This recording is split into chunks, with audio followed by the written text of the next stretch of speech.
Hello, we're live for the Crooked Spire quiz night, which will commence in just about 10 minutes. While people are starting to tune in, I'll try giving some links to this for people who are going to be joining us. I'll try and get some links onto social media. And in the meantime, please do enjoy trying to find out what the books are on my bookshelves and other things.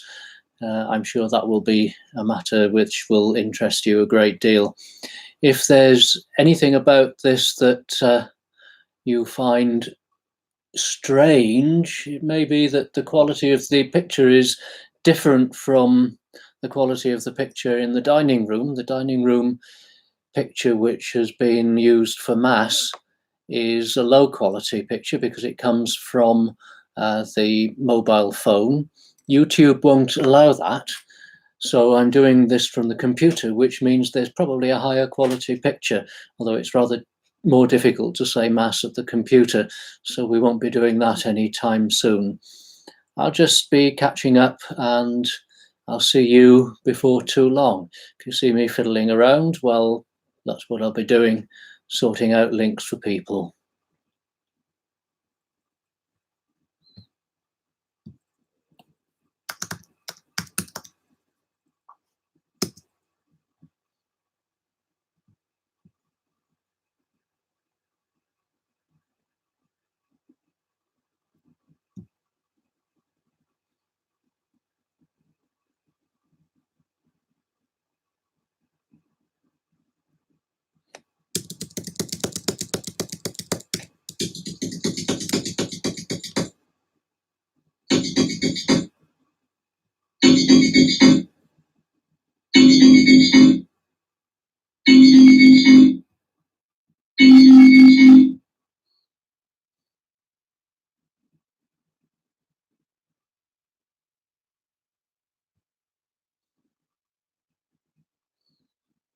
Okay, I'm just going to Facebook now to put a link up on there.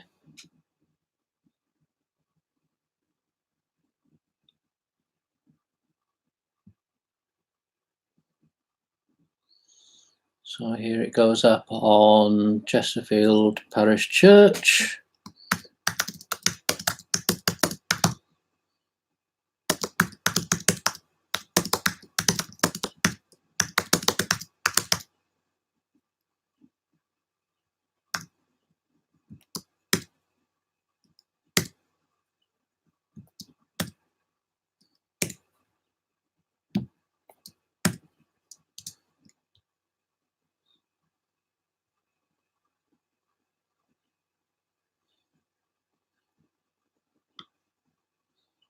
A terrible picture comes with it.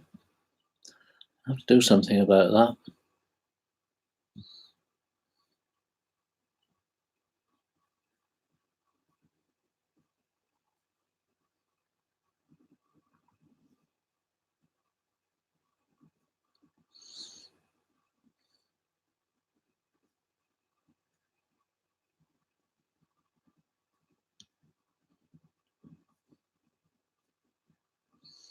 And I'll just share that on my own Facebook page as well.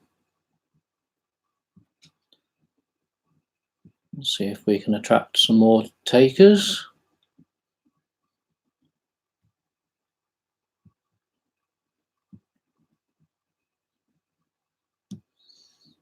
No, I'll put that up on Twitter too.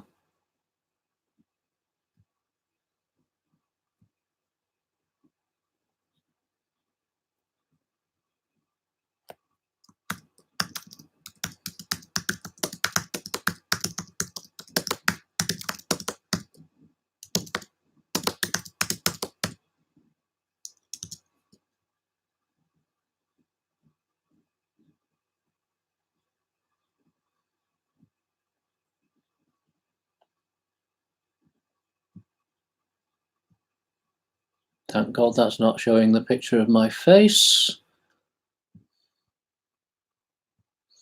And I'll share it on my own Twitter feed as well. I'll retweet that.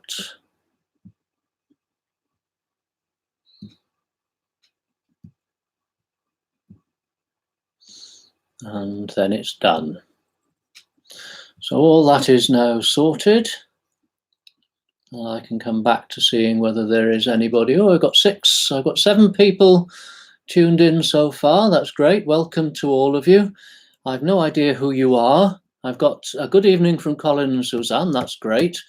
You can type in live chat, as Colin and Suzanne have already discovered. You're very welcome to do that. I don't know if you have to be a follower in order to do that, but if you don't find yourself able to do it and you need to communicate with me during the period of the quiz, then please do email contact@crookedspire.org, and I've got another screen here which will pick up any emails which come from contact. So that will keep everything going. I'll wait. It's good. We've got about another 4 minutes before the official start time. We now have 8 people online, so that's no bad thing.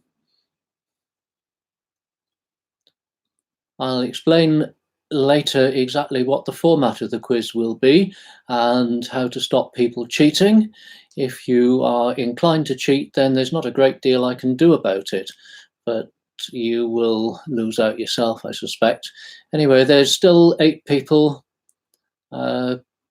Still only good evening from Colin and Suzanne, but we're still going. We've now got about 3 minutes to go. The direct link has been put on the church and my own social media pages so that people who haven't been able to find the... Oh, I got a good evening from Josh Allen. That's good. So we've got somebody else here as well. I'm sure Josh will be able to... I wonder if Josh will be tonight's winner. Who knows? We'll have to see. Josh, have you got your family there with you? Is JC there? Because there's some questions here for younger people too. Helen Phipps, good evening, everyone. Good to hear from you, Helen. I haven't seen so many of you face to face for some of you probably 3 or 4 weeks. Now we've got 11 people who have tuned in. We've gone back to 10. That's probably just a passing person who saw the state of my face and then went away again.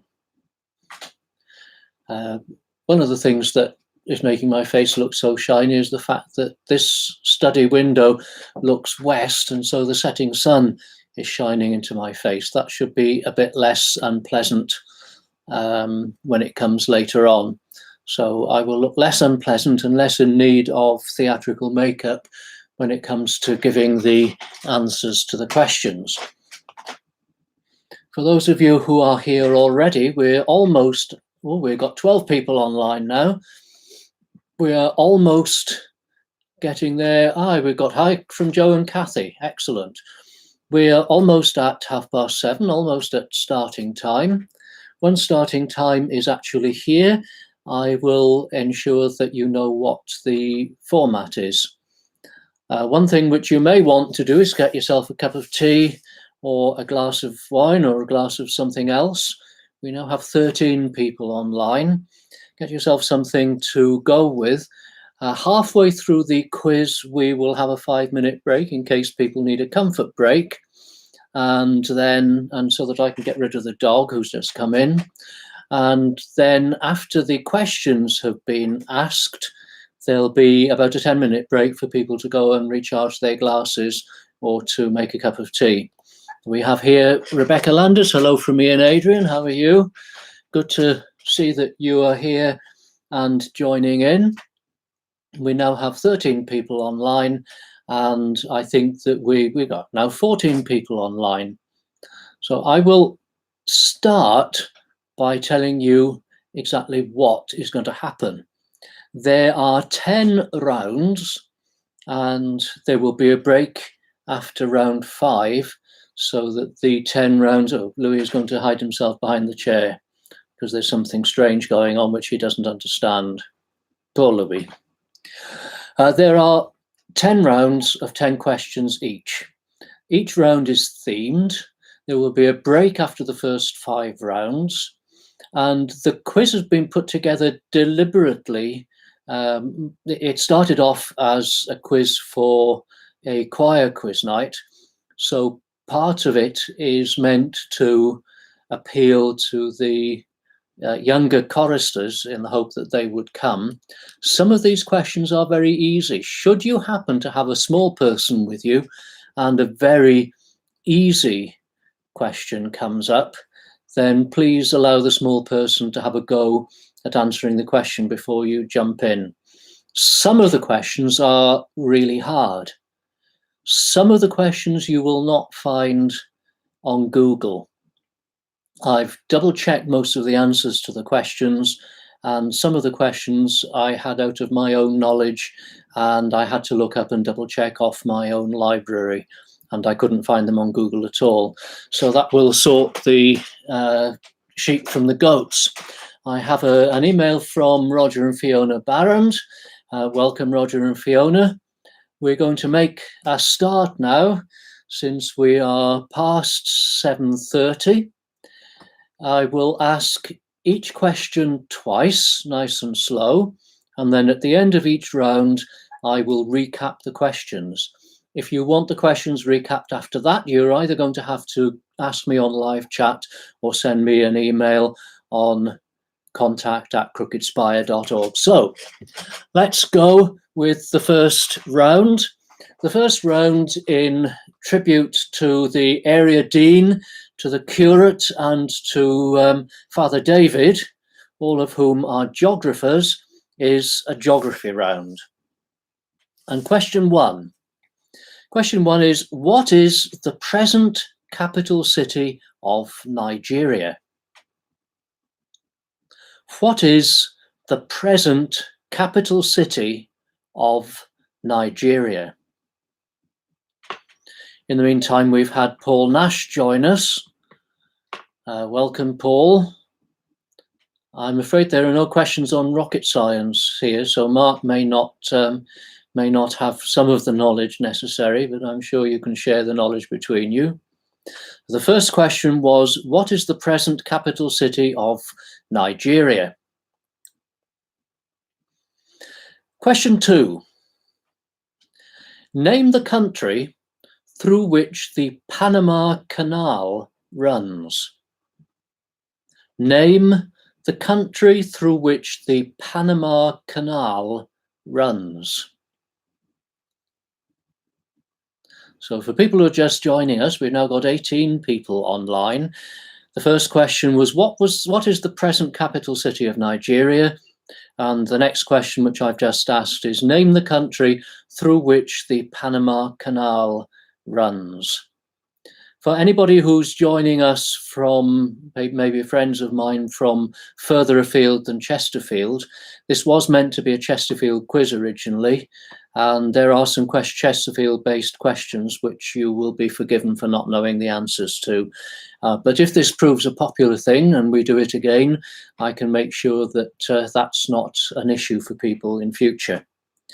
So those are the first two questions. We'll move on to question three. What is a corrie? C-O-R-R-I-E. What is a corrie? I know I had to learn that for O-level geography. So it's a respectable geography question. Question three is, what is a corrie? We move on then to question four. Question four is, which volcano in Italy is currently active? Which volcano in Italy is currently active? I haven't actually visited this volcano. I visited another one which felt like it was active, but technically it's not. The question then, which volcano in Italy is currently active? Yeah, there's a little bit of discussion going on there, I'm sure. There's more than one volcano to mention in Italy. We'll move on then to question 5, and that's a more local geography question. Which rivers run into the Wash? Which rivers run into the Wash? Now, I'll be flexible about accepting answers on this. If you get one of them, you can have half a mark. If you get more than one, you can have a full mark. And if you get all of them, you can have an extra mark for being a smart aleck. Which rivers run into the Wash? Okay, question 6 then. Name the longest river. Name the longest river in Ireland. Name the longest river in Ireland. That's a name to conjure with. Just as an aside, it's also apparently the longest river in the British Isles, if I remember correctly, although I haven't double checked that, so that doesn't form part of the quiz. Name the longest river in Ireland. Paul Nash says, at least I know one answer. Oh, well, there we go. You might know the next answer. Next answer ought to be relatively easy for people, although there may be some discussion over this. After naming the longest river in Ireland, question 7 is, what is the main mineral under the town of Chesterfield? What is the main mineral under the town of Chesterfield? Now that's an interesting one, and it may cause some debate. It may actually cause us to use some of the refereeing rules, which I'll give later on when I'm giving the answers. Somebody has just sent another email. I can hear it coming into my telephone, so it will appear on the screen before too long. Name the longest, what is the main mineral under the town of Chesterfield? Okay, we'll move on to question 8, and this should be a fairly easy one. I only need one answer to this. Name one of the Outer Hebrides. Name one of the Outer Hebrides. You've got a choice on that. We're talking about plumbing the depths. Oh yes, we're being very witty now. Name one of the Outer Hebrides. Now I've got some people, or got somebody who's sending me messages. What is that? Oh well, we'll get rid of those. They're nothing to do with the quiz. So that was question 8. Name one of the Outer Hebrides. We'll move on to question 9. Question 9, which canal joins Liverpool to Manchester? Which canal joins Liverpool to Manchester? There's a little bit of history in there as well, and that's also relatively local. Which canal joins Liverpool to Manchester? And then we move on to question 10, which is, what trade gave rise to droving routes? What trade gave rise to droving routes? That's question 10. That has to do, as much as anything else, with the history of Chesterfield, which of course grew rich because it was on a droving route. So I'll go over those first 10 questions very quickly, just in case you didn't get them. Don't forget, if you want me to repeat any of the questions, you can go via live chat or via email. What is the present capital city of Nigeria? Name the country through which the Panama Canal runs. What is a corrie? Which volcano in Italy is currently active? Which rivers run into the Wash? Name the longest river in Ireland. What is the main mineral under the town of Chesterfield? Name one of the Outer Hebrides. Which canal joins Liverpool to Manchester? And what trade gave rise to droving routes? So I'll give you a moment to gather yourselves and pick yourselves up off the floor after the geography round. Somebody found it very interesting. Thank you for letting me know that. I'm hoping the rest of them will be interesting. Some of them will be slightly trivial. And I'm not saying that there's going to be no trick questions in there. So just keep your eye out. We'll move on then to round 2, which is history. Round 2 is history. And the first question is, who was the first Tudor king? Who was the first Tudor king? That's a good question. Some of you may know how many Tudor kings there were, but I'm only asking who the first one was. Who was the first Tudor king? Please give the name and his number. If you just give me the name and Tudor, that's just his surname, and that's not helpful. The name and the number, please. Okay, question 2. From which country did the Picts originate? Just in case I haven't enunciated that well enough, Picts as in P-I-C-T-S. From which country did the Picts originate?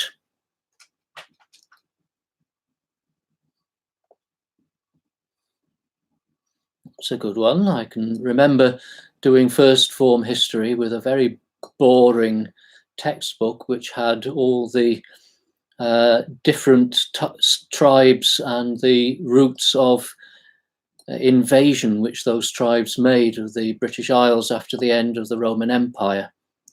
From which country did the Picts originate? Question 3, more recent history. Who was the first black president of South Africa? Who was the first black president of South Africa? So there's a question for you too. Who was the first black president of South Africa? Now, here's one I put in case we have some of our young friends who are studying history GCSE, because it's American history, which some of them study. Which Native American tribal alliance gave rise to Pocahontas? Which Native American tribal alliance gave rise to Pocahontas? That's a good one.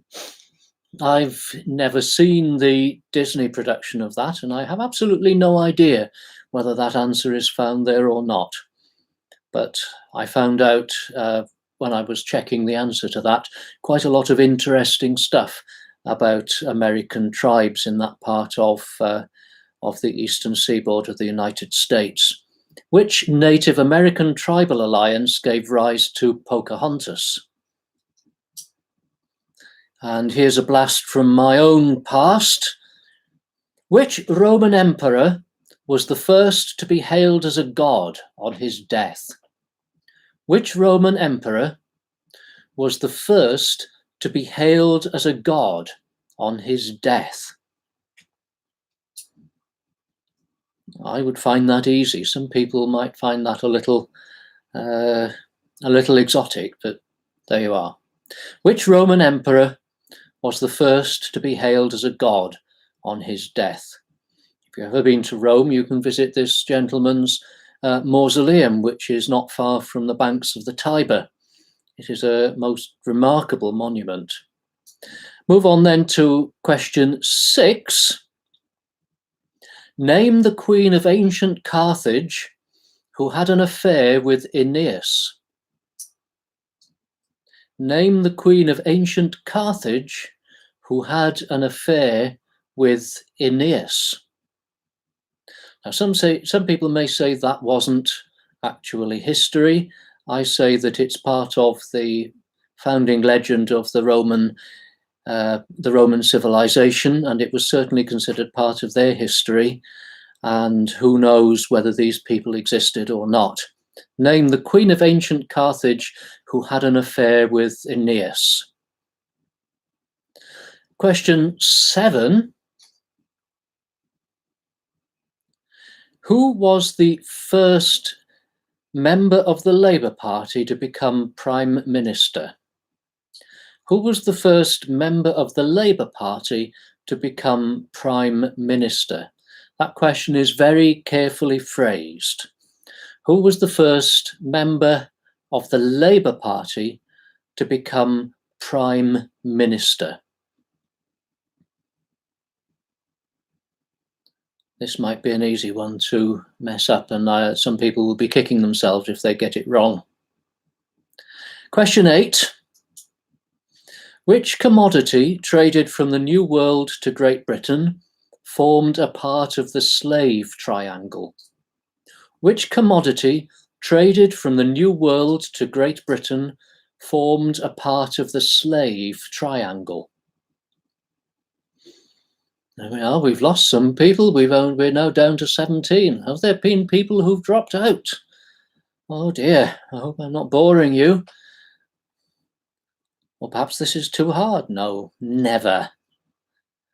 Which commodity traded from the New World to Great Britain formed a part of the slave triangle? As Robert Robinson used to say on, oh dear, what's the name of the quiz called?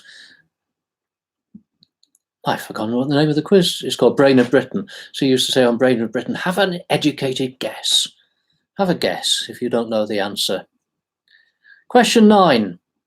Who was Hitler's foreign minister in 1939?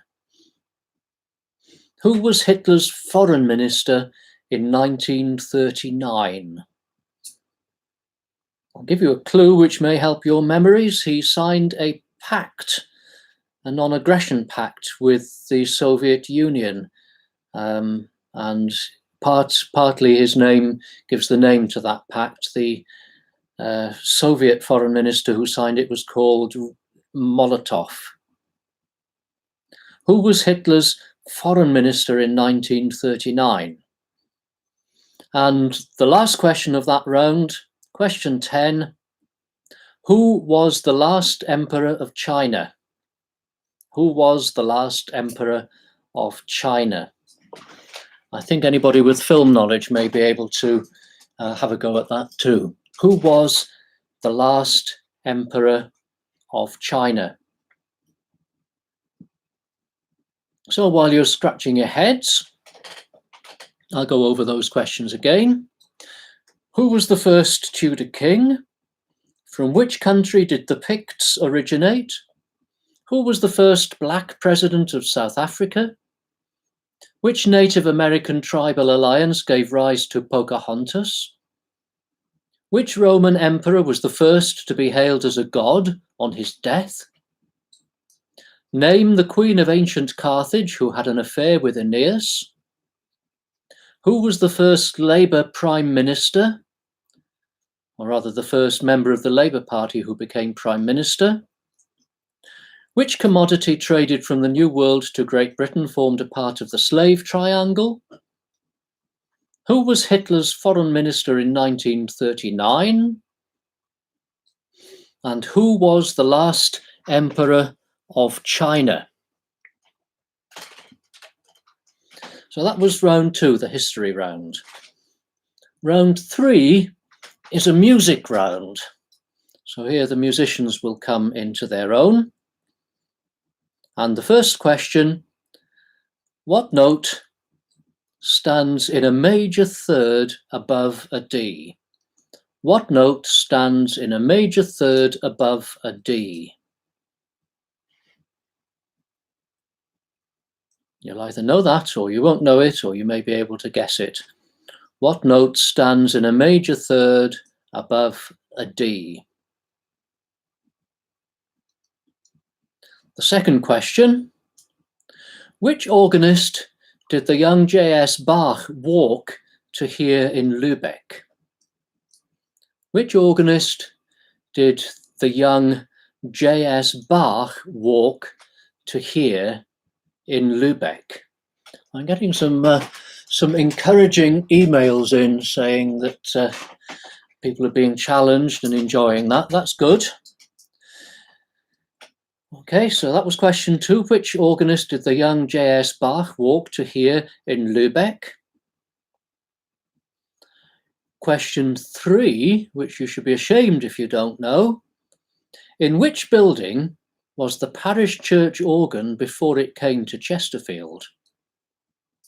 In which building was the parish church organ before it came to Chesterfield?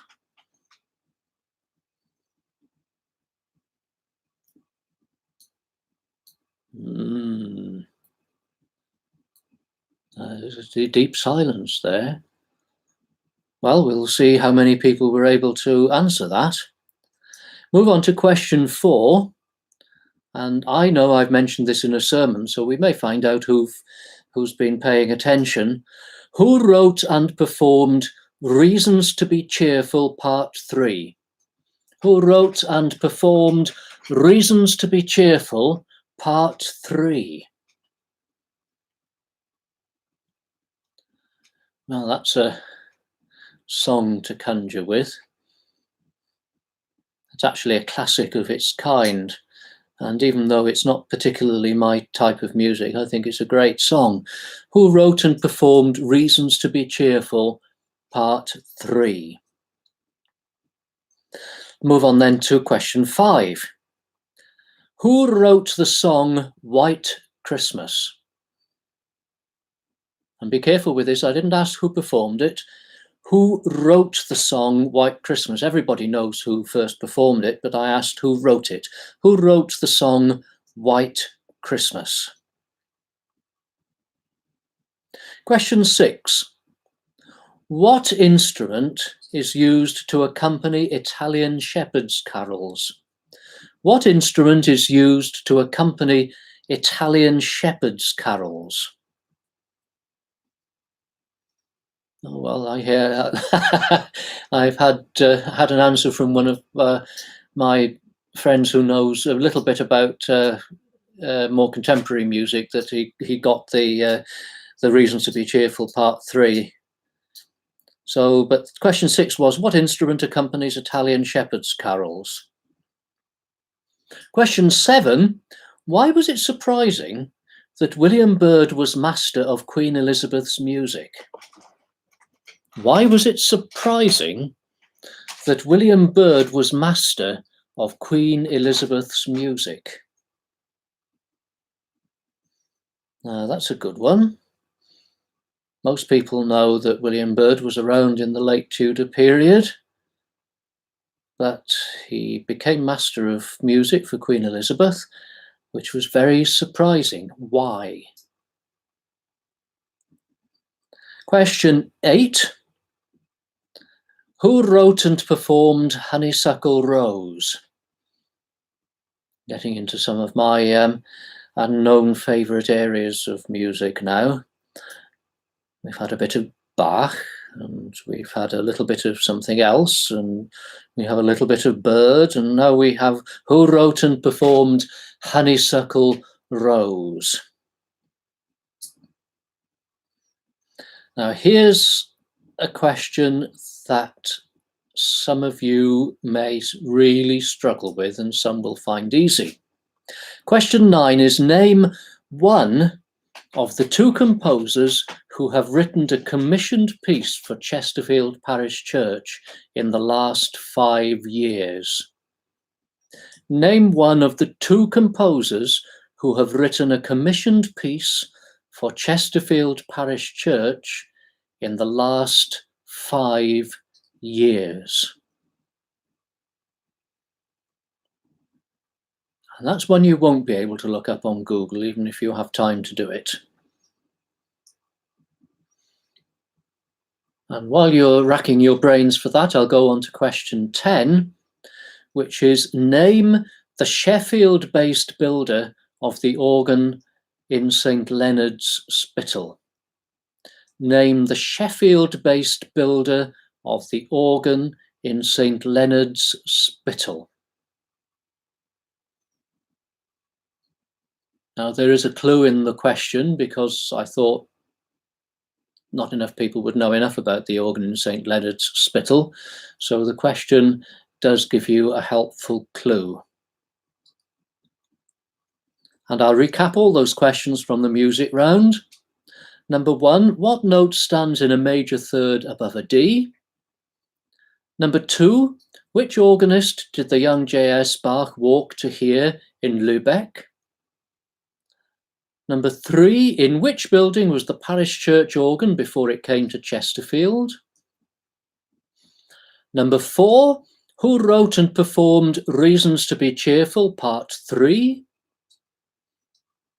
Number 5, who wrote the song White Christmas? Number 6, what instrument accompanies Italian shepherds' carols? Number 7, why was it surprising that William Byrd was master of Queen Elizabeth's music? Number 8, who wrote and performed Honeysuckle Rose? Number 9, name one of the 2 composers who have written a commissioned piece for Chesterfield Parish Church in the last 5 years. And number 10, name the Sheffield-based builder of the organ in St Leonard's Spittal. Okay, that was the music round. And now we move on to round 4, which is politics. Perhaps if you've not been successful in some of the others, you may be more successful in this one. Some of this amounts to general knowledge. And the first question is, who led the Labour Party through the Second World War? Who led the Labour Party through the Second World War?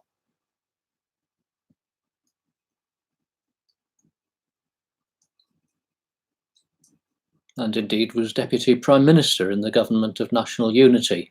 Who led the Labour Party through the Second World War?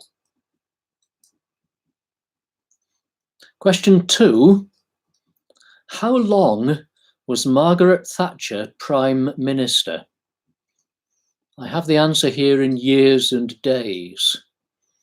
How long was Margaret Thatcher Prime Minister?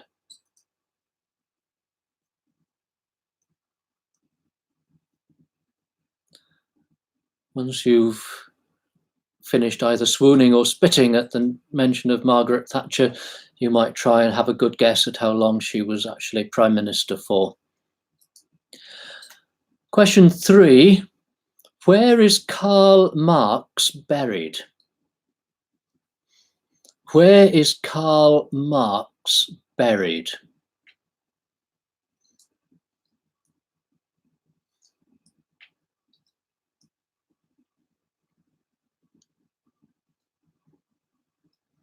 Question 4, who was the East German leader at the time of the fall of the Berlin Wall? Who was the East German leader at the time of the fall of the Berlin Wall? Be careful with this one.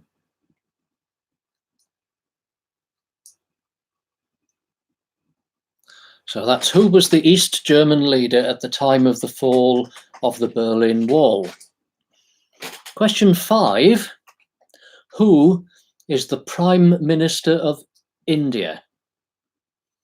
Who is the Prime Minister of India?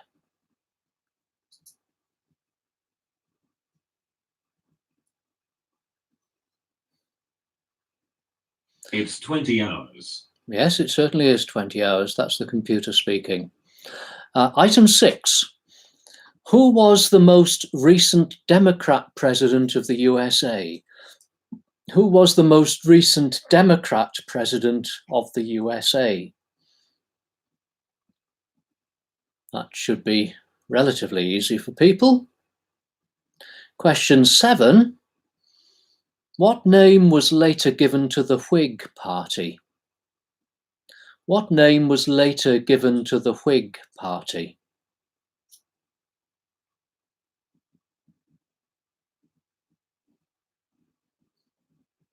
Question 8. What position does Ed Miliband hold in the shadow cabinet? What position does Ed Miliband hold in the shadow cabinet?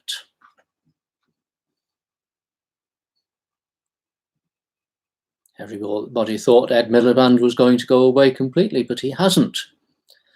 He was actually interviewed on the radio today in his capacity as a shadow cabinet minister.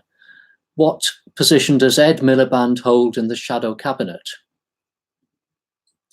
And this is one which brings back painful pictures.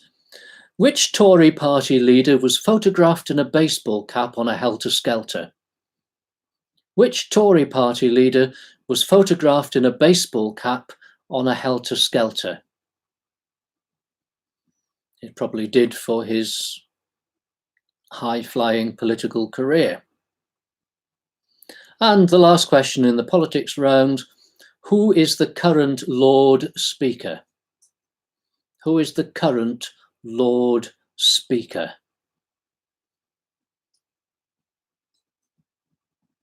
So I'll recap those questions from the politics round. Who led the Labour Party through the Second World War? How long was Margaret Thatcher Prime Minister?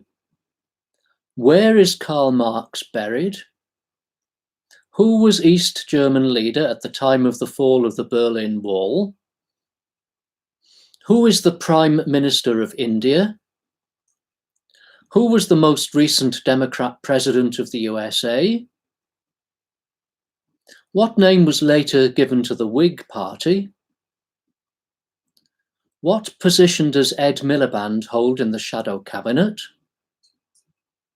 Which Tory party leader was photographed in a baseball cap on a helter-skelter? And who is the current Lord Speaker? So there we are with the politics round, and the final round of the first half is on transport.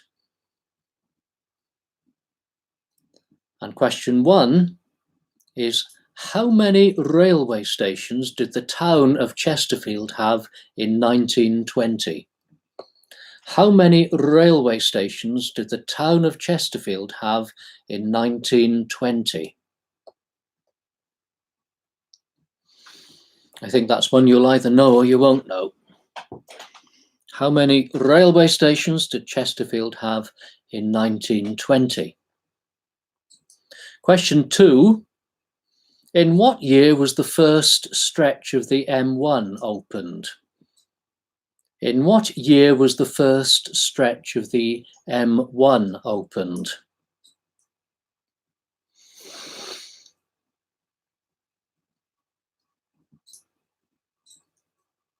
Yeah, some of you may be old enough to remember that. Question 3. How many people were killed as a result of the Kegworth air disaster in 1989? How many people were killed as a result of the Kegworth air disaster in 1989? Many of you will remember that too. Not as many as were killed as would have been killed if he hadn't been able to land on the road. Question 4. How wide is a standard gauge railway track? How wide is a standard gauge railway track?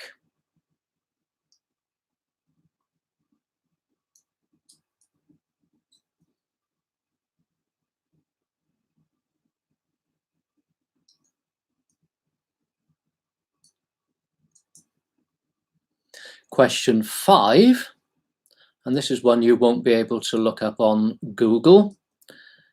In which year were buses on all routes in England and Wales permitted to be 8 feet wide? In which year were buses on all routes in England and Wales permitted to be 8 feet wide? For many years, most buses were 7'6", and only in some places were they allowed to be 8 feet. But in this year, the law was changed and buses on every route were permitted to be 8 feet wide. Question 6. In which year was Concorde's last flight? In which year was Concorde's last flight?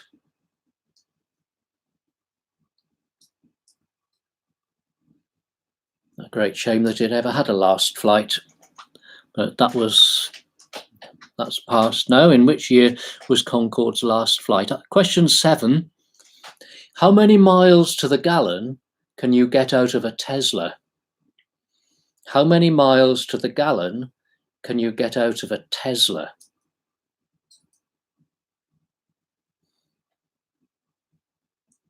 How many miles to the gallon can you get out of a Tesla? Question 8 is, where are Bentley cars built? Where are Bentley cars built?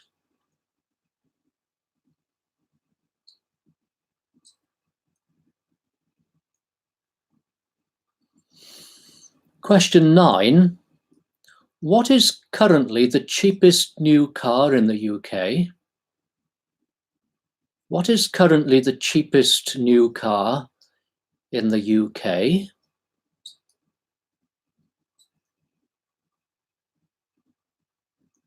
And question 10.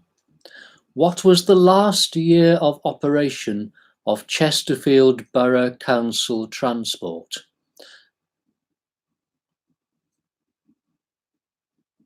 I very much doubt if Gordon is out there, or people who were actually there at the time, but the question is very specific. What was the last year of operation of Chesterfield Borough Council Transport? I'll go back over those questions. How many railway stations did Chesterfield have in 1920?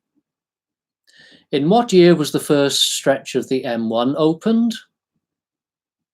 How many people were killed as a result of the Kegworth air disaster in 1989? How wide is a standard gauge railway track? In which year were buses on all routes in England and Wales permitted to be 8 feet wide? In which year was Concorde's last flight?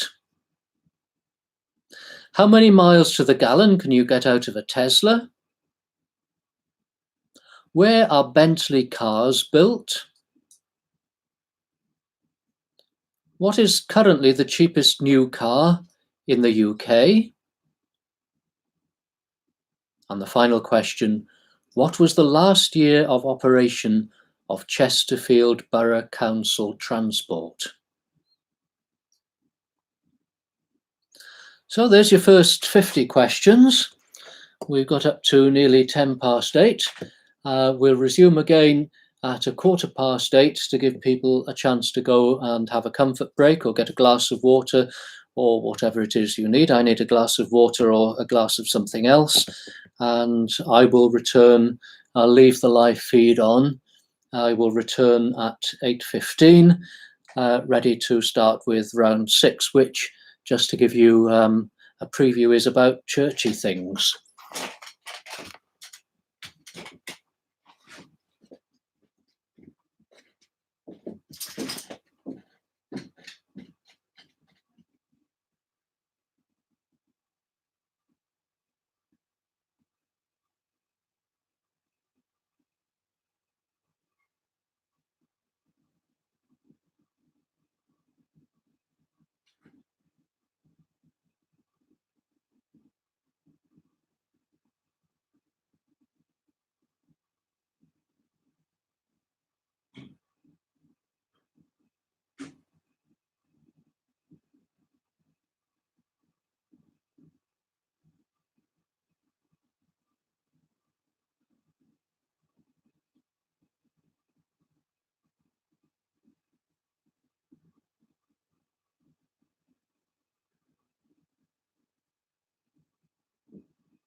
And I'm just returning here with a glass. I'll show you what it's a glass of, because there's an interesting story behind this. I don't know if you can actually see that. There, see that? It is a Beaujolais, a beautiful Beaujolais from Brouilly, and it's very famous because it's called Pisse Vieille. Pisse Vieille. And there's a story behind that. Apparently in the village in Brouilly from which this comes, an old lady who was beginning to lose her hearing went to confession to a new priest. And at the end of her confession, the priest said to her, go away and ne péchez plus, do not sin again.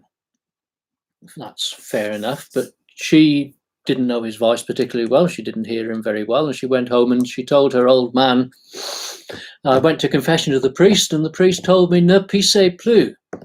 You can guess what ne pissez plus means, do not piss again. And that's what gave the name to this, because apparently she was known for having created a very large river once the old man got worried about her not doing what she should have done, and actually going to the priest, and the priest saying, yes, of course she may pisser, of course she may pisser. And that's where the legend of Pisse Vieille comes from. It doesn't taste like that at all. It's actually rather wonderful.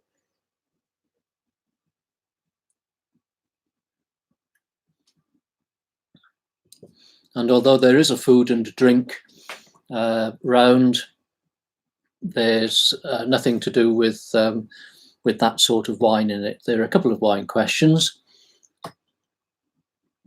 for people to look forward to. I hope this wasn't, did someone say challenging? Oh, well, that's good. Please feel free to check in. I think we've got 17 online at the moment. We've been in between 18 and 20. I'm going to turn the light on just in case you get to the stage where you can't see me. That probably improves things a lot.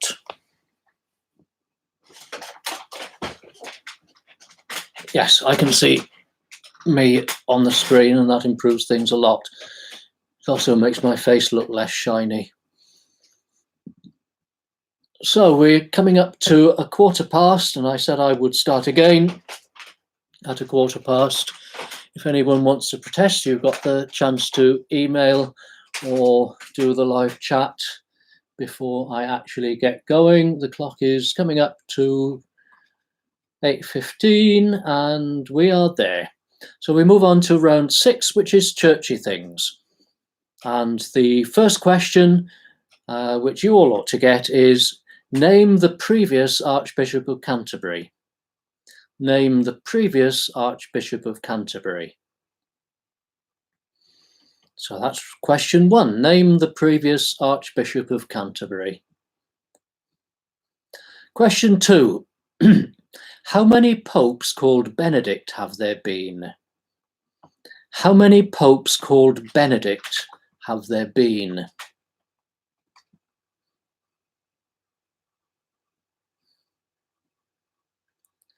Question 3. Who was the Vicar of Chesterfield during the Second World War?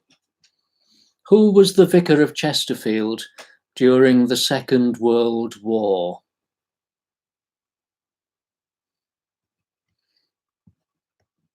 That's local knowledge for you.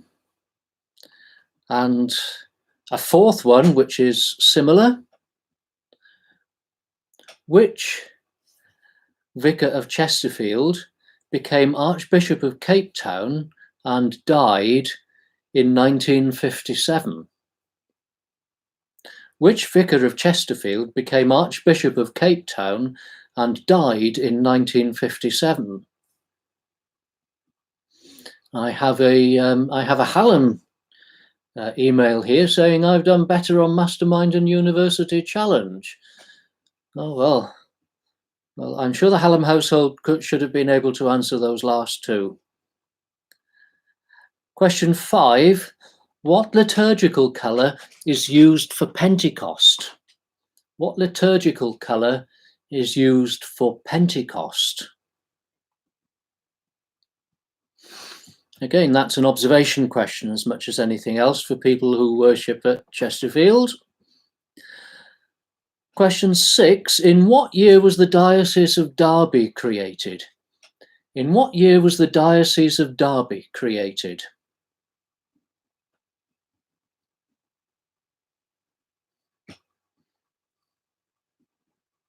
In what year was the Diocese of Derby created? And question 7, where in a church building can you find a transept? Where in a church building can you find a transept?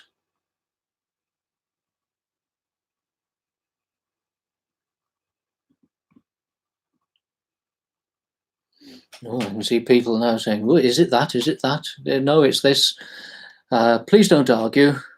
Where in a church building can you find a transept? Question 8.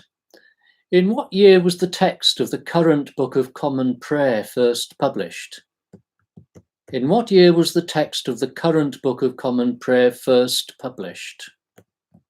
That's question 8. Question 9. What distinguishes a crucifix from a cross?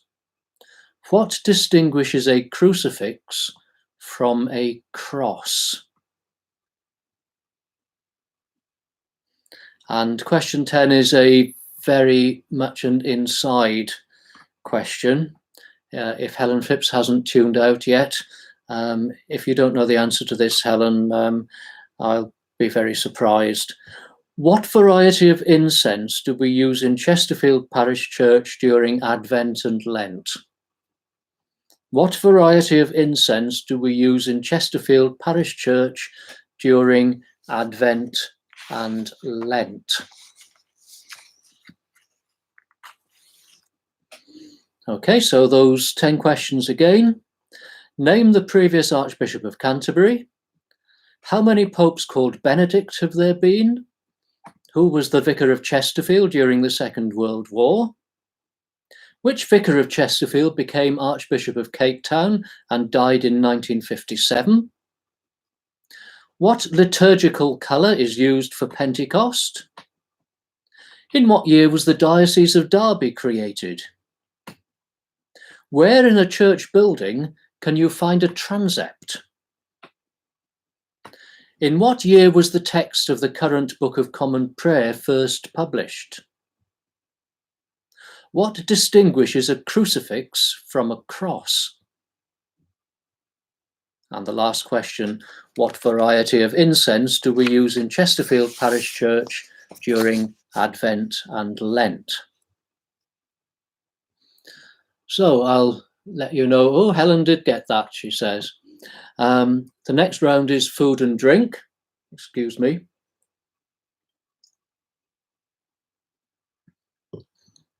And we'll move on to question 1. Where in France is claret made? Where in France is claret made? You see how I've had to be careful with the phrasing of these questions. I started off by saying, where is claret made? And then I thought we're going to have arguments if somebody puts the answer France. So I've said, where in France is claret made, so that it's narrowed down. Question 2. Which part of the animal is used in oxtail soup? Which part of the animal is used in oxtail soup?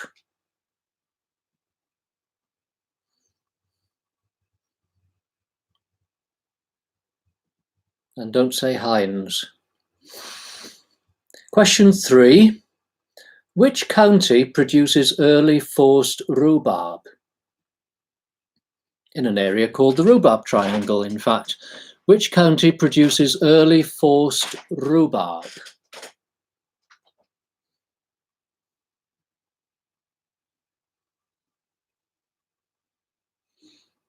Okay, and question 4. Who is the founder and mascot for Kentucky Fried Chicken? You see, you thought you'd only get culturally a certain type of culture in this food and drink, but everything gets in. Who is the founder and mascot for Kentucky Fried Chicken?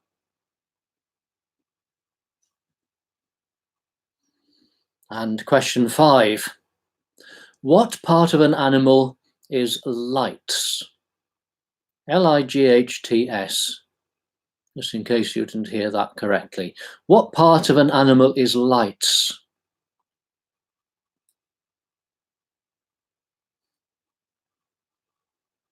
Question 6. Where on a plant would you find peanuts growing? Where on a plant would you find peanuts growing?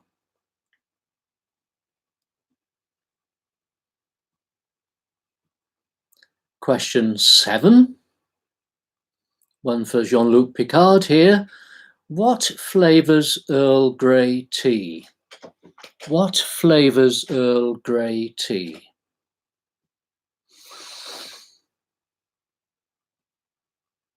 And question 8, this is a question for Linda Wilkinson as a reward for getting through to chat. I don't know why it's been a challenge, but thank you for getting through. What must by law be the main botanical in gin? What must by law be the main botanical in gin?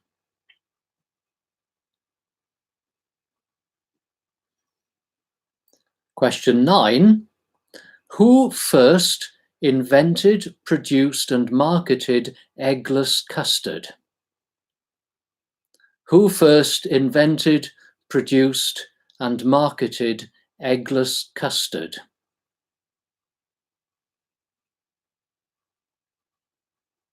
And question 10, what is butter made from? Butter. What is butter made from? What is butter made from? I hope there are a few of those that you could get. I'll recap. Where in France is claret made? Which part of the animal is used in oxtail soup? Which county produces early forced rhubarb? Who is the founder and mascot for Kentucky Fried Chicken? What part of an animal is lights? Where on a plant would you find peanuts growing? What flavours Earl Grey tea? What must by law be the main botanical in gin? Who first invented, produced and marketed eggless custard? And what is butter made from?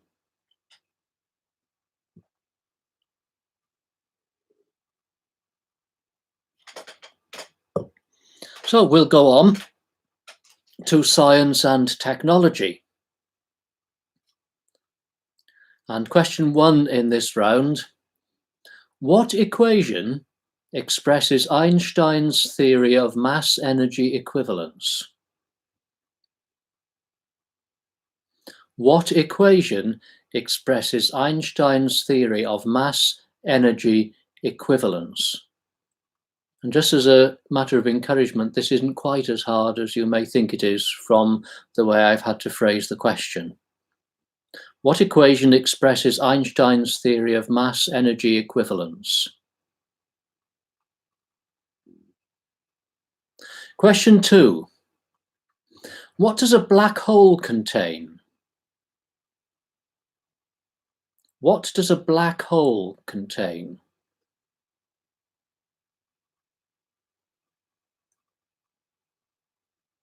I want a general answer to that. A perfectly general answer will be quite acceptable. I know there is at least one very good scientist on the end of all this, but I want just a general answer. What does a black hole contain? Question 3. What kind of living thing draws carbon dioxide from the atmosphere and returns oxygen? What kind of living thing draws carbon dioxide from the atmosphere and returns oxygen?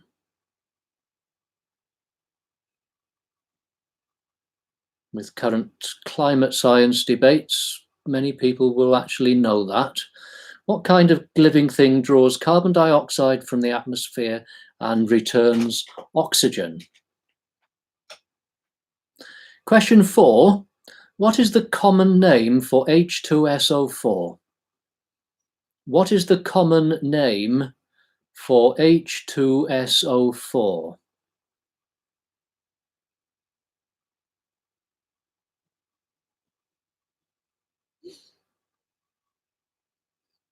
Question 5. In aviation, what term is used to express the speed of sound? In aviation, what term is used to express the speed of sound?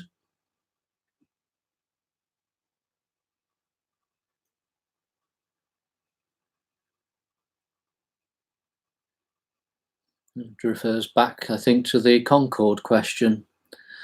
Question 6.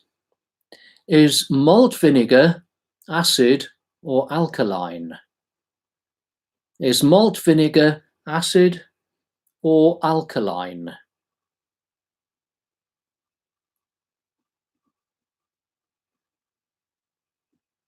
Question 7. What is the SI unit for mass? Be careful with this one. What is the SI unit for mass?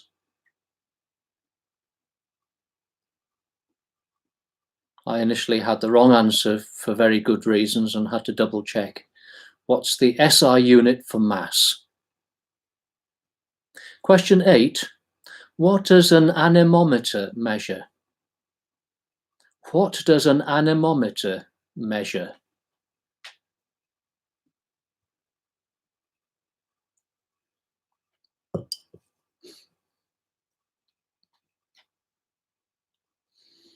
Question 9.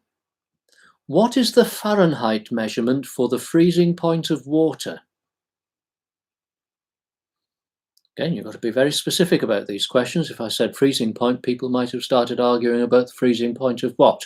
But what is the Fahrenheit measurement for the freezing point of water? And question 10. What is the principal flammable component of household natural gas? What is the principal flammable component of household natural gas? I'm only looking for the common name, not for the formula. What is the principal flammable component of household natural gas? Okay, I'll go back over that. What equation expresses Einstein's theory of mass-energy equivalence? What does a black hole contain? What kind of living thing draws carbon dioxide from the atmosphere and returns oxygen? What is the common name for H2SO4? In aviation, what term is used to express the speed of sound? Is malt vinegar acid or alkaline? Question 7. What is the SI unit for mass? What does an anemometer measure? What is the Fahrenheit measurement for the freezing point of water? And what is the principal flammable component of household natural gas?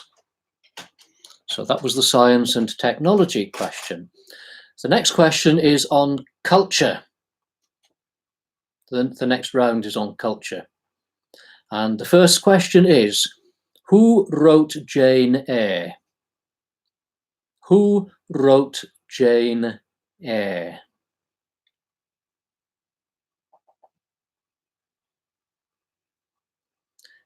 Question 2.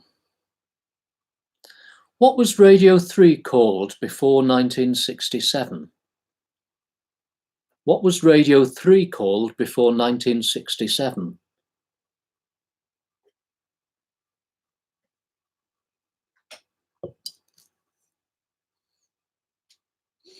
Question 3. What is Radio 3's most popular programme? What is Radio 3's most popular programme?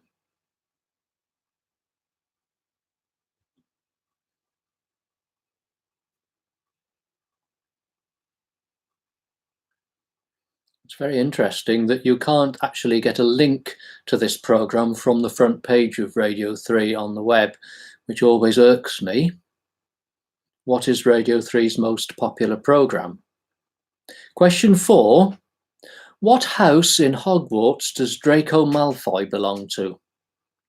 What house in Hogwarts does Draco Malfoy belong to? I said we would range quite wide. What house in Hogwarts does Draco Malfoy belong to? And question 5. Who wrote the Gruffalo? Who wrote the Gruffalo?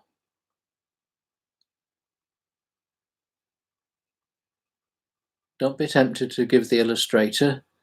Who wrote the Gruffalo? Question 6. What was the character name of the first out gay person in EastEnders? That's a blast from the past, isn't it? What was the character name of the first out gay person in EastEnders?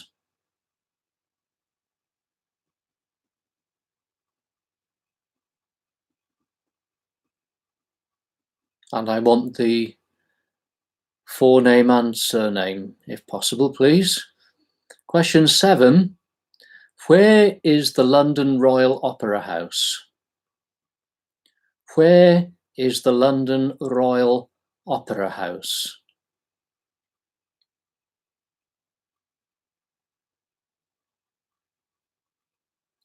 Question 8. Who was the original builder of the Royal Albert Hall organ? Who was the original builder of the Royal Albert Hall organ?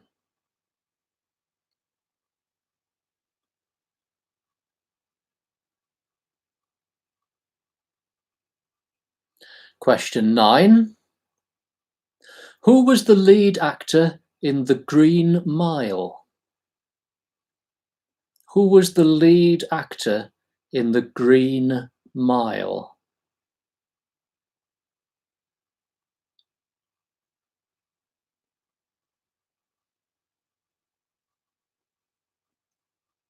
And question 10. How many times did Roger Moore star as James Bond? How many times did Roger Moore star as James Bond? So I'll go back over round 9. Who wrote Jane Eyre? What was Radio 3 called before 1967? What is Radio 3's most popular programme? What house in Hogwarts does Draco Malfoy belong to? Who wrote the Gruffalo? What was the character name of the first out gay person in EastEnders? Where is the London Royal Opera House? Who was the original builder of the Royal Albert Hall organ? Who was the lead actor in The Green Mile? And how many times did Roger Moore star as James Bond?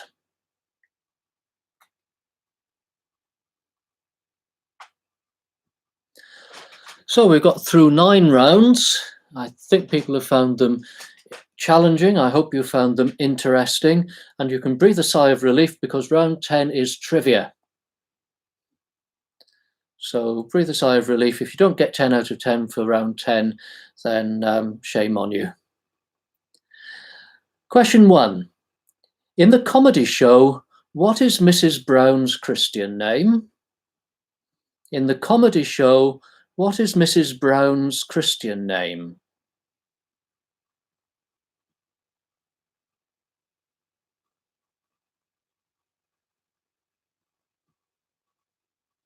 Question 2. Which monarch was known to some close to her as Mrs. Brown? Which monarch was known to some people close to her as Mrs. Brown?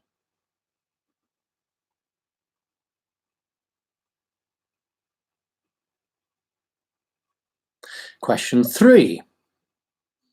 Who invented the first successful ballpoint pen? Who invented the first successful ballpoint pen?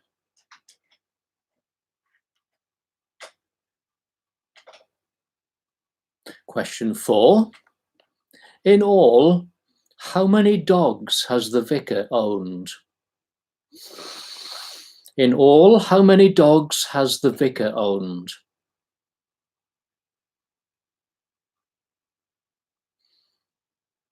Question 5.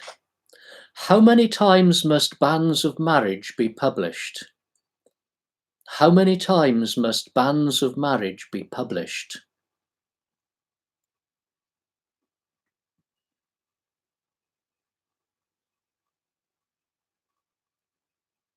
Question 6. When is April Fool's Day? When is April Fool's Day?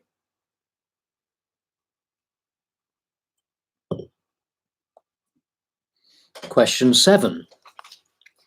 What does DVD stand for? What does DVD stand for?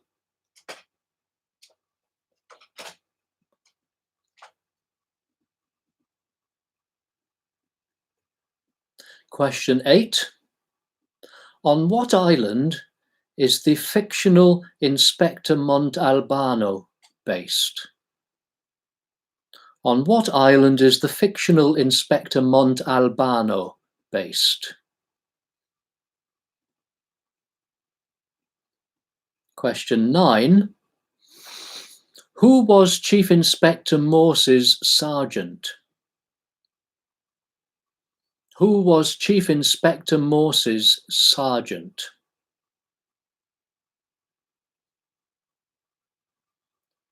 And the final question. How many hot cross buns have you eaten this year? How many hot cross buns have you eaten this year? So I'll go back over those questions.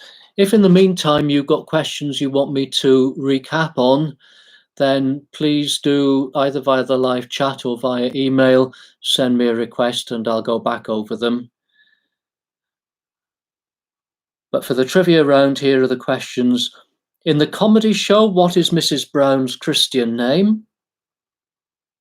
Which monarch was known to some people close to her as Mrs. Brown? Who invented the first successful ballpoint pen? In all, how many dogs has the vicar owned? How many times must bans of marriage be published? When is April Fool's Day? What does DVD stand for? On what island is the fictional Inspector Montalbano based? Who was Chief Inspector Morse's sergeant? And how many hot cross buns have you eaten this year? So that's the end of the questions. We'll have a short break now until 9:15 when people can sort themselves out. I expected, what was the round after music? We had a fallout of hi-fi. The round after music, I'll recap that now while people are making their tea. The round after music was politics, Who led the Labour Party through the Second World War?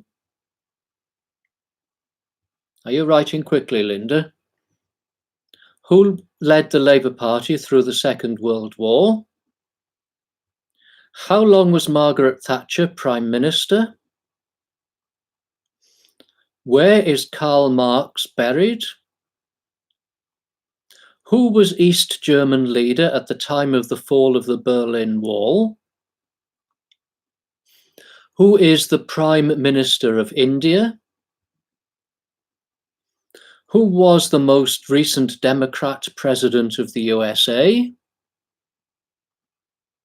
What name was later given to the Whig Party? What position does Ed Miliband hold in the shadow cabinet? Which Tory party leader was photographed in a baseball cap on a helter-skelter? And who is the current Lord Speaker? So those are the questions from there. Colin thinks somebody's in a communist plot. All very interesting. I'm now going to get up and walk around because I've been sitting here too long. I'll have another glass of my Peace VA or another swig of it, and we'll be back before long. I'll stretch my back.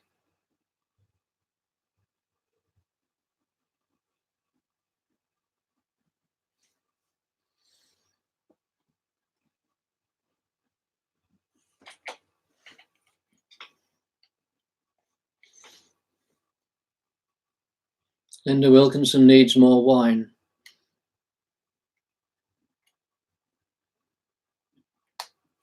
Oh, I see what the joke was. Where is Karl Marx buried? Ah.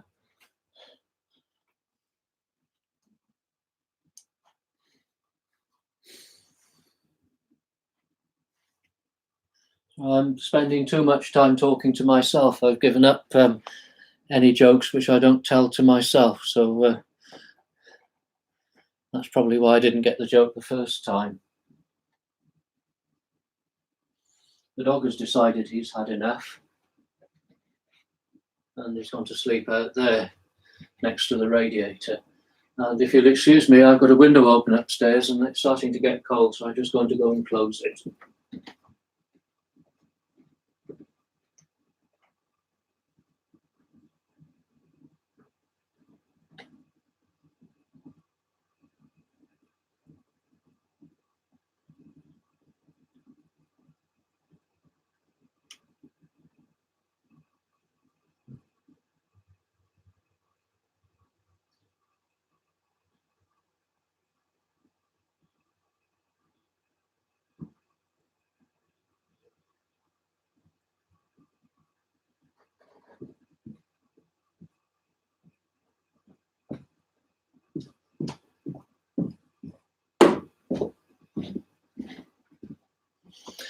Okay, it's 9:15. Are we ready for the answers? I'll give you a minute to get yourselves settled down, and I'll tell you a story about when I used to watch rugby many years ago. My favourite referees were the ones who used the 10-yard rule a lot. In other words, any arguing with a referee, any dissent, your team lost 10 yards, and that soon stopped the argument.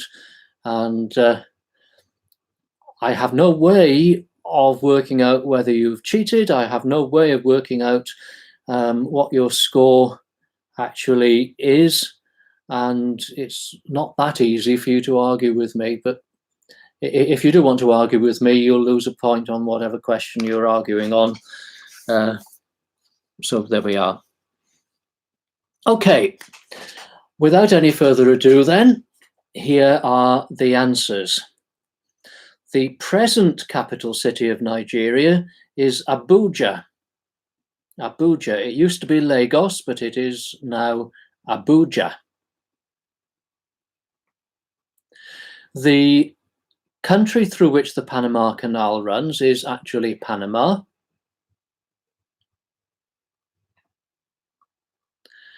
A corrie, or coombe, is a horseshoe-shaped depression caused by glaciation. So if you have something that resembles that, that's fine, but it's got to have caused by glaciation, and it has to have horseshoe-shaped in some way. It's a depression caused by glaciation. It's not really a bowl because it has an opening to it. That's what a corrie is. The currently active volcano in Italy is Etna, although I would accept Stromboli if you knew about Stromboli, because I think it's recently become active again. But Etna has been active for a long time.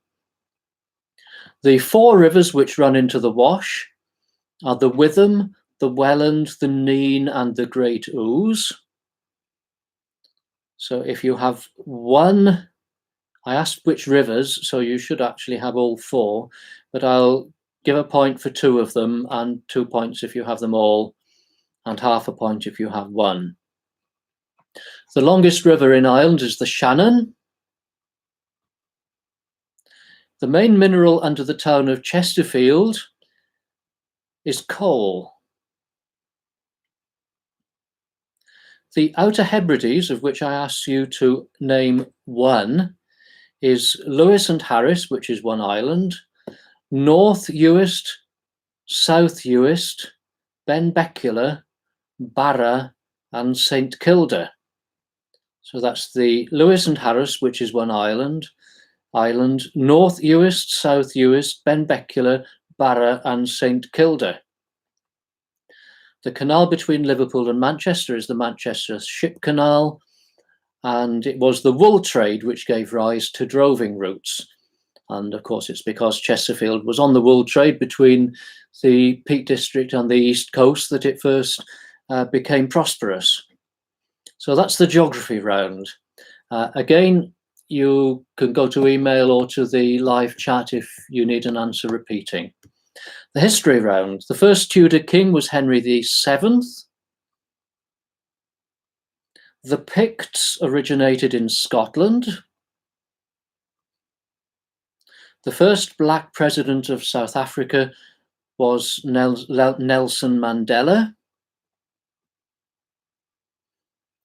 The Native American tribal alliance that gave rise to Pocahontas was the Tsenacommacah, and I'll spell that for you. It is the Tsenacommacah,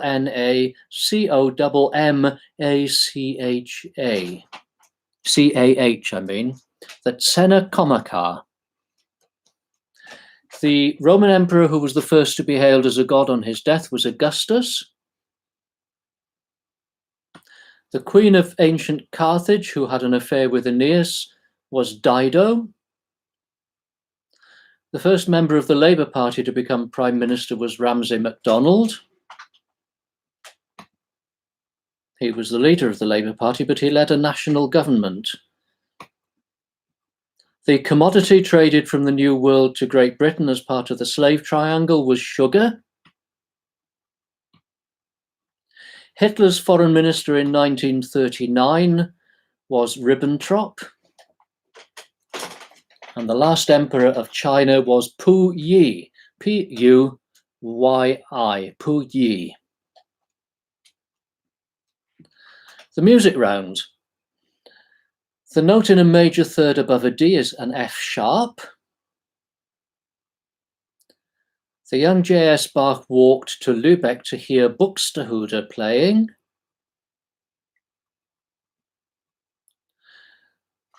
The parish church organ before it came to Chesterfield was in Glasgow City Hall.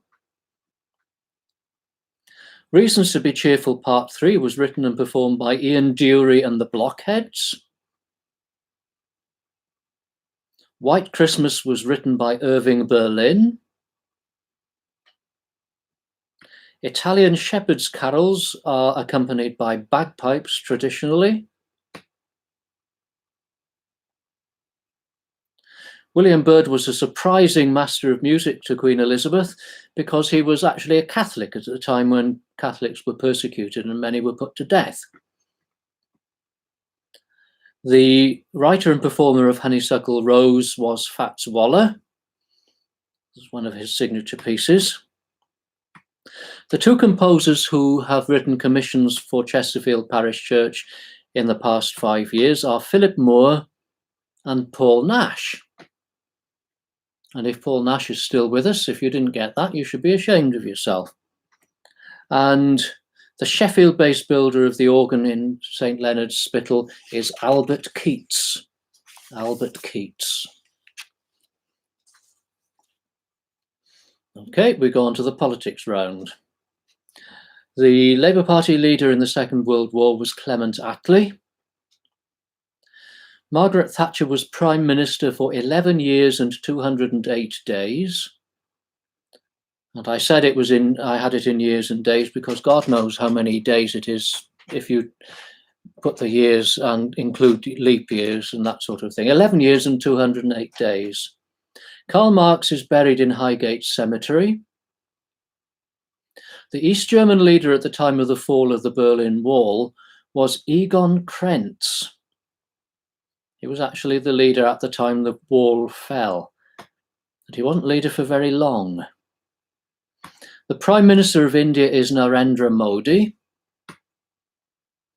The most recent Democrat president of the USA was Barack Obama.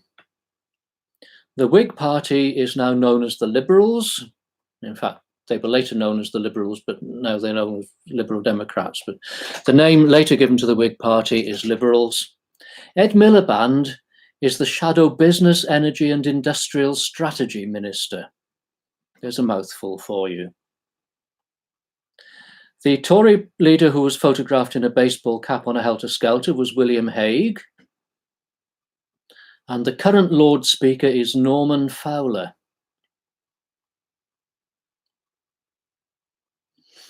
Okay, we'll move on to transport. In 1920, Chesterfield town had 3 railway stations. The Midland, which is still there, Central, which was there until the 1960s, and Marketplace. 3 different railways served Chesterfield at that time. The first stretch of the M1 was opened in 1959. 47 people were killed as a result of the Kegworth air disaster. The width of a standard gauge railway track is 4 foot 8.5 or 1435 millimeters.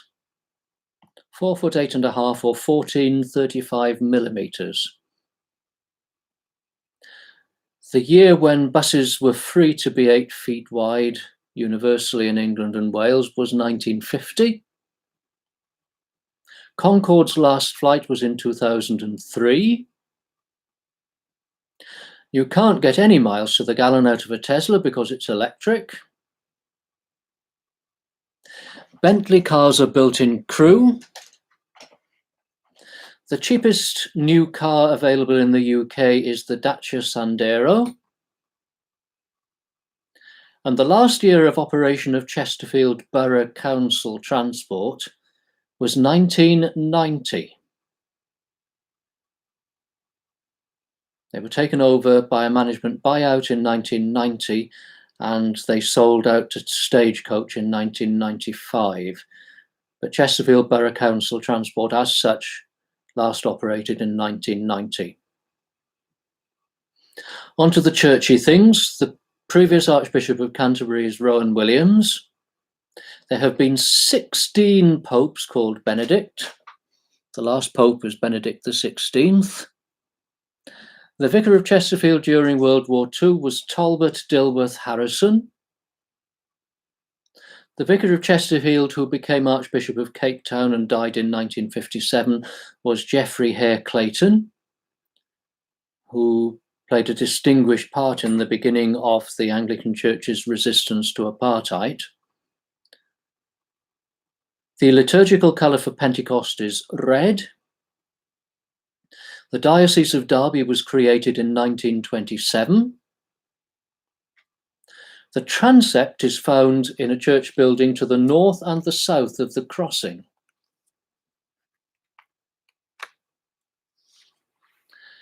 The current Book of Common Prayer was first published in 1662. The difference between a crucifix and a cross is that a crucifix has what's called a corpus, which is the figure of Christ on it, and a cross doesn't. And the variety of incense we use in Chesterfield Parish Church in Advent and Lent is called pontifical. I'm going to wet my whistle.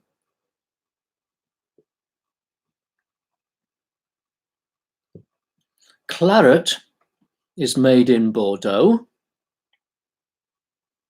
The part of the animal used in oxtail soup is the tail. The county that produces early forced rhubarb is Yorkshire. The founder and mascot for Kentucky Fried Chicken is Colonel Sanders. Lights are the name for lungs. So if you buy an animal's lungs in order to cook and eat them, they're normally called lights.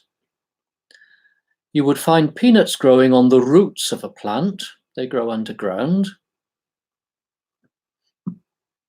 The flavouring in Earl Grey tea is bergamot.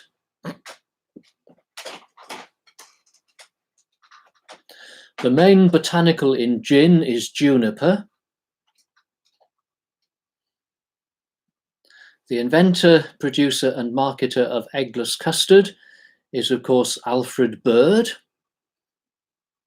who invented it in 1837, believe it or not, and butter is made of cream.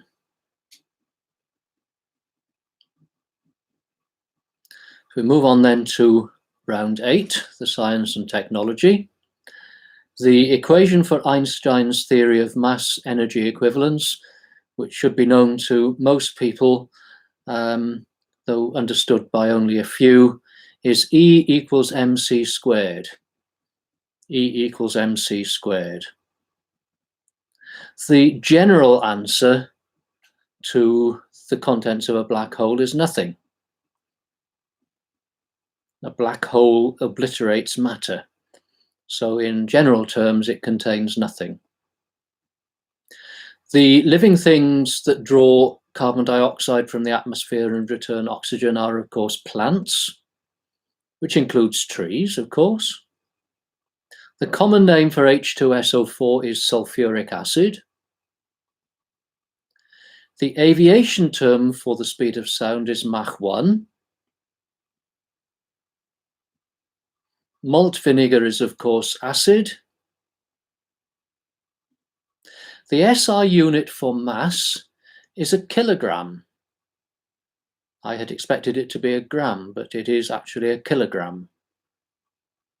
An anemometer measures wind speed and direction, but principally speed. The Fahrenheit measurement for the freezing point of water is 32 degrees. And the principal flammable component of household natural gas is methane.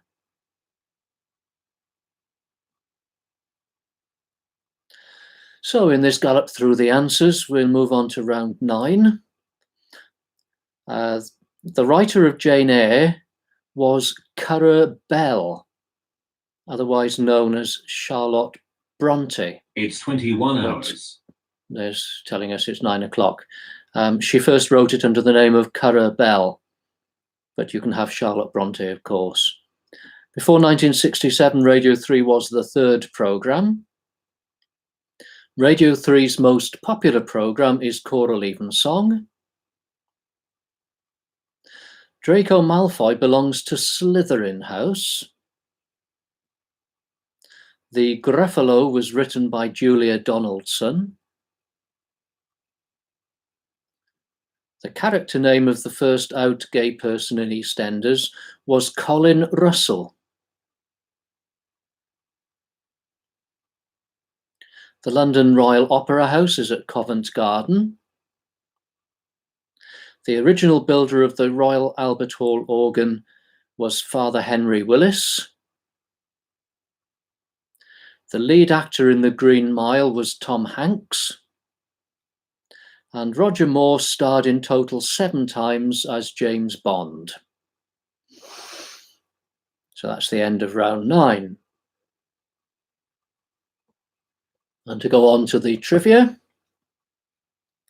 Mrs. Brown's Christian name is Agnes.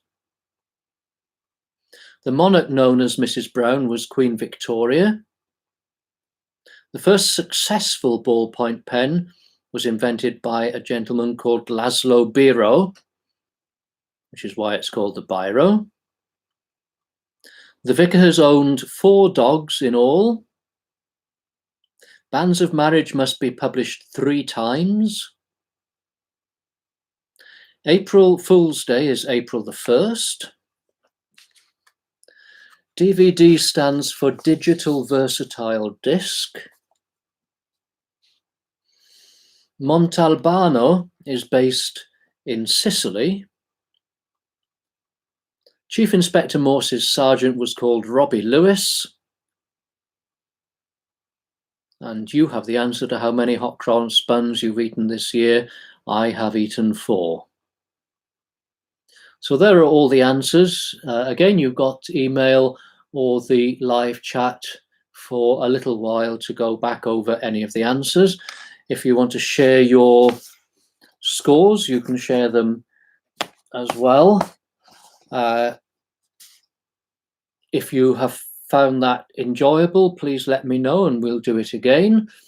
If you would like more easy answers, please let me know, although things that you know the answers to, all the answers to, are not necessarily fun. I think that's why people watch Mastermind and University Challenge and things like that. So I've tried to make it quite challenging, and the feedback so far has been that it has been. Anyway, I hope you've enjoyed this evening. I will prattle for a little while to see if there is any feedback or any recaps required, and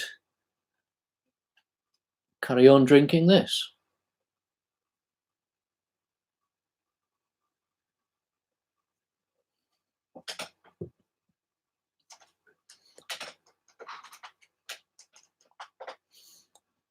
It's actually quite strange to be relating to people through all this technology, because you can't see the whites of people's eyes. I said at the end of the choral evensong, which I did on Sunday afternoon using recordings, that in some ways it's more nerve-wracking when you can't see people. So we've had one score of 64, which is not bad. That's not bad at all. I'm not sure whether there's a pass score in this. If you work out pass scores on, I've got one of 34. If you work out pass scores on real life exams, then the pass score is always moderated for the difficulty of the exam. So if the exam is harder than the previous year's exam and all the marking is low, then you adjust it, of course. Somebody consumed far too much wine. Well, good luck to you. Good evening. Thank you very much. Good to do something in the future. Okay, well, we can make this a regular thing as long as we're locked up. Let's see, we've got 56 in one place, so that's the Wilkinson household currently holds the record of 64. I've had no other scores. I've got 64, 34 and 56. I think you missed some answers to the church questions, or I did.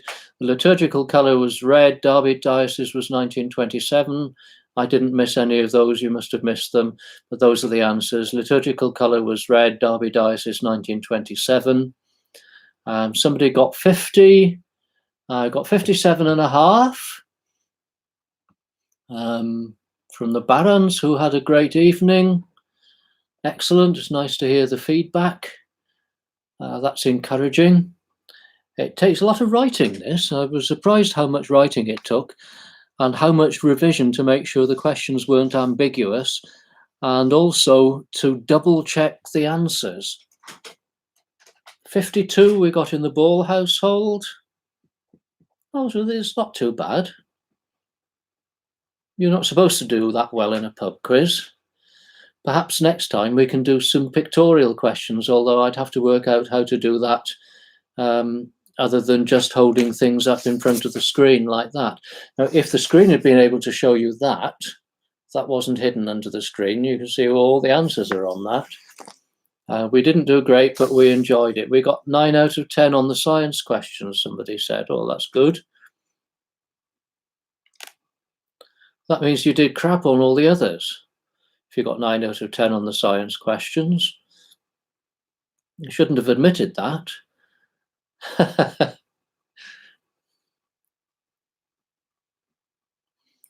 Okay, well, I think we're drawing to a close. If you want to send any more feedback, don't do it on this. I will actually, when I end the stream, unless I press the wrong button, I will leave this online so that you can go back over it and double check. And maybe there'll be another few people that take part.